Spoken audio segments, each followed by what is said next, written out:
It's my pleasure to have Chris Ott from the Huntertones in studio today. The Huntertones in town for a concert tonight at Coe College. Chris, welcome. Thank you. Thanks for having me. Yeah, it's so great to see you. Of course, we had just a blast with you guys at the Iowa City Jazz Festival last summer.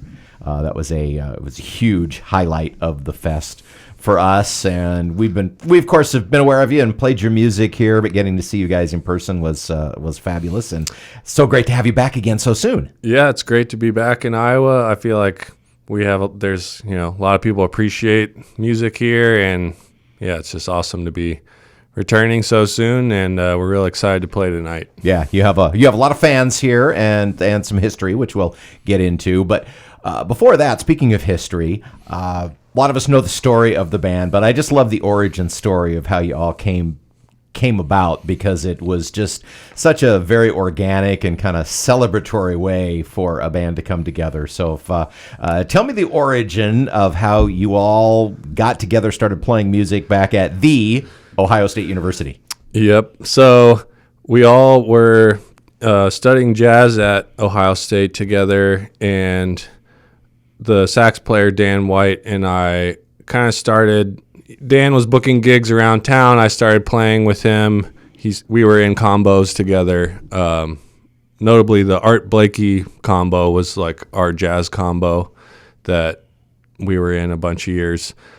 So we just started playing around town, and Dan and I lived at an apartment on Hunter Avenue, and it kind of became an unofficial jazz house on campus, so to speak. And we started just having shows in the basement, and they turned into these really epic house parties. And pretty soon we started, adding some more pieces to the band. John Lampley, the trumpet player and sousaphone player, he was kind of coming up through the School of Music also, and he started joining us. And we just started playing in Columbus, and the original band was Dan White Sextet. And when we moved to New York, we thought, let's come up with a brand that represents all of us and kind of our story and our history coming out of Ohio State. So we came up with Huntertones as a kind of tip of the hat to the jazz house on Hunter Avenue that we all lived at one point. And before you left, you said that those house parties became pretty epic and spilled out into the street. And didn't the president of the university show up at one toward the end? Yeah, the president at the time was Gordon Gee, and he used to kind of roam around campus just to say hi to the students and check things out, and be kind of a one-on-one relationship. But he literally showed up, came down in the basement. It was 7-foot ceilings, or it was really I had to duck. The sousaphone couldn't. He had to be sitting down to play sousaphone in that basement. And yeah, the president of the university showed up. We just handed him a mic, and he just made a speech, just "Oh, great to be here and see all you kids, doing your thing." So it was pretty epic. So then you get to New York, and the story of a musician hitting New York, it's been told thousands and thousands of times. So what was the key moment or time for your group when you kind of went from are we gonna be able to stay in New York to I think this is kind of working? Yeah, moving to New York was definitely a daunting task. We kind of moved there just sort of, we're going to New York. We know people there. We don't have a ton of stuff lined up, but we're just going to do it and see what happens. We just started hanging out at this place called Rockwood Music Hall, trying to hang out with the guys from Snarky Puppy and some other bands and people that were doing stuff that we wanted to do and the scene that we were trying to be in. So we just started trying to play. Money was scarce. We were all kind of scrapping by, just trying to do whatever we could. We lived in a 2-bedroom apartment with the three of us, but the rooms were really tiny. Lampley was in the living room, and he was starting to get some other work on the road, so he was kind of getting out there, so he wasn't home a lot of the time.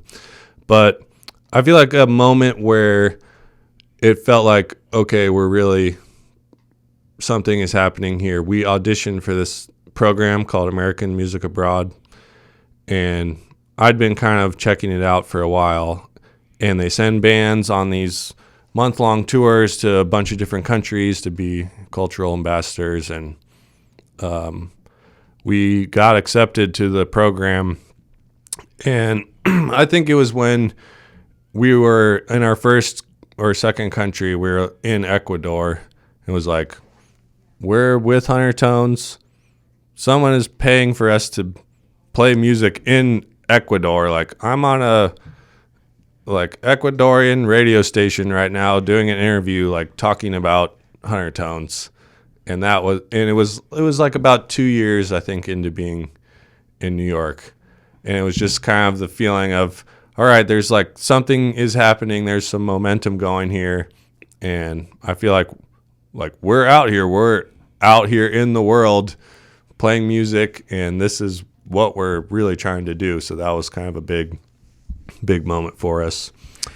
You kind of represent kind of I'll call it a new scene in jazz. You know, Snarky Puppy kind of there first. Corey Wong, who I know you guys have played with a lot. Lake Street Dive, we'll talk about them coming up in just a little bit.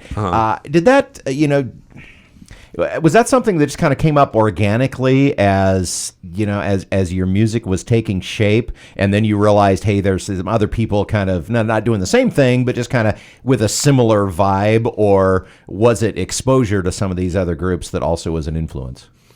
I think it's a combination of a lot of those things. Definitely when we started out, it was a little more straight ahead, kind of writing more traditional jazz tunes. It was a little more swing based. We definitely were using upright bass like almost all the time. So if you kind of dig back in our catalog or to the Dan White Sextet days, it was, jazzier, and it's kind of gotten funkier and groovier over the years. And yeah, a lot of it is just kind of our personal preference and the taste of, listening to all these other bands. So yeah, definitely we're super inspired by all the other groups. But also not even like the current day stuff, like, oh, we want to play like Stevie Wonder kind of influenced music, or, you can hear pieces of jazz in everything, if you dip back to 60s, 70s. So we really kind of took influences from all corners, and even like our international travels, we got to go to Africa for the first time, and went to Togo, and that was a really moving experience for us. And we have a song that we still play all the time that's called Togo. So we kind of draw in that African, West African drum influence in there too. So it's definitely a combination of a lot of different factors, but it's hard to say which is the most influential. We're always a product of everything we know and see. Yeah. You did some dates with Kurt Elling and Super Blue over the wintertime. That had to be a lot of fun.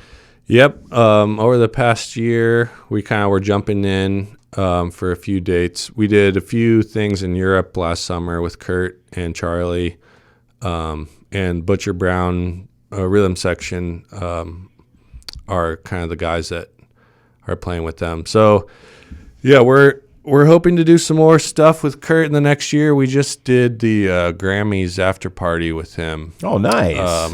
At the beginning of February. So the record that we were on, Iridescent Spree, was nominated in the alternative jazz category. It's a new category for this year, but it was a super diverse category that I feel like we would kind of go after with Huntertones, actually. Oh yeah. But we didn't end up winning, but just like getting to go to the Grammys, and we played a little after gig event, and rubbed elbows with some people. It was Well, kinda cool. that's something when, you're the band that the people who are at the Grammys want to listen to. That's not a bad place to be. Right. You definitely know there's a lot of industry people and, musicians in the crowd. So it was neat to just be out there and take it in. You're working on a new album. Tell me about that. Yep. We're kind of right in the production final stages. We have a new album. It's called Motionation, and we recorded it last August in New York and some of it in Minneapolis. And it's coming out on April 12th. The full album, we're getting the vinyl taken care of and all that stuff right now. But the first single is going to be out on March 15th, I believe. And Corey Wong is going to be on a couple tracks. Well, when you said he recorded in Minneapolis, Yeah, I thought, Right. So last time we were up here playing at the Dakota, we had Corey play with us a little bit, and we did like a studio day after that. So he kind of contributed to a few things, and our other friend Aki Burmese is from Lake Street. Yep, he's going to be on one of the tracks too on the album. So, and speaking of Lake Street Dive, you and John and Dan, the Horns, are going to be doing some dates with them too this year. Yep, yeah, we're hitting the road with Lake Street. Couple big dates. We're doing Red Rocks out in Colorado and some stuff in LA and some East Coast stuff, and capping it off at Madison Square Garden in September. Nice. Wow. So that's going to be pretty well. epic. I was looking at their tour schedule, trying to think, man, I might have to travel and go see them. But now I know which ones I got to aim for. Yeah, no, we're super excited, and we got to go to Nashville last fall to record horns for their album that's coming out. So a couple of those. The first single just got released. It's called "Good Together." That you can hear some Huntertones horns in the background. It's pretty neat to hear us in there. And of course, as you know, there's an Iowa connection. Bridget from Lake Street Dive grew up here, but Gabe Med, who I know is an acquaintance of yours, also is from around here, and that was actually the first time I got exposed to the Huntertones. It was when Gabe's dad, Rich, got an arrangement of your tune, Star of the East, and played it for with the West High Jazz Band for our Corridor Jazz Project, which is a recording project that we do. Yep, yeah, we're super good friends with the Meds. We were just down at Gabe's wedding in Columbia. Oh, you were in Columbia? Oh, yeah. So, Gabe's going to be jumping in with us for a few things. I think next month we have some stuff in New York and Pennsylvania. He's going to be playing with us. So, and I think we'll see Rich tonight. I think he'll be out there. He's going to step on? Okay. Well, they're coming to the concert tonight. Oh, okay. So, yeah, sure. Yeah. So it's at Coe College tonight, Sinclair Auditorium. Tickets still available, and by jazz concert standards around the country, cheap. You'll never see the Huntertones. Well, okay, we saw them for free at the Jazz Festival last year, but you'll never get to see a concert like this for a better price, because I think it's like $15 or something like that. So it's part of the Marquis series there, which is a thing that they do. Well, Chris, thank you so much for taking the time to come and hang with us today a little bit. It's always great to see you, and just really have enjoyed your music for a long time, and so excited to have you back in Iowa, and we'll see you at the concert tonight. Yeah, thank you very much. Can't wait to see everybody tonight.